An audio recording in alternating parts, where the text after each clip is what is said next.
Bonsoir, les informations en bref. Le district d'Ansopin possède un nouveau marché. Cette nouvelle installation comprend une usine de glace, un ponton, des toilettes ainsi que des salles de bain.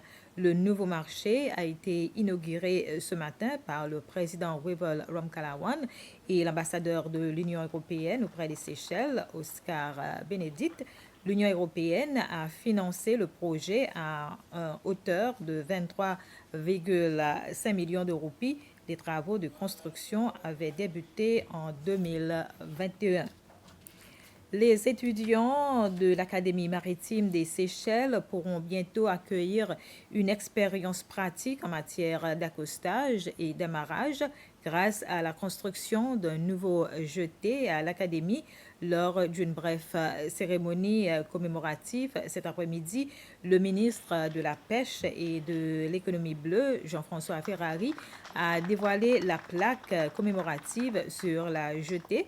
Il était accompagné de l'ambassadeur de l'Union européenne aux Seychelles, Oscar Benedict. Le projet est financé par l'Union européenne. Où nous avons pu faire un partenariat avec l'Académie maritime pour, pour construire une infrastructure qui est essentielle. Pendant très longtemps, les jeunes qui ont fait leur apprentissage dans cet établissement n'ont pas eu la possibilité de faire certains cours pratiques, toutes les manœuvres qui ont trait à la navigation. Donc, et ce projet va leur permettre de compléter leur cursus d'études dans un cadre beaucoup plus intéressant. Et cette année, les Seychelles sont au niveau 1 en ce qui concerne le rapport du département d'État américain sur la traité des êtres humains. Lors d'une conférence de presse, une présentation a été faite sur le travail effectué par la division de traité des êtres humains du ministère des Affaires intérieures des Seychelles pour lutter contre le trafic d'êtres humains. L'ambassadeur américain auprès des Seychelles, Henry Jardine, a déclaré qu'il s'agit d'un grand témoignage, les travaux que de nombreuses personnes aux Seychelles sont en train de faire.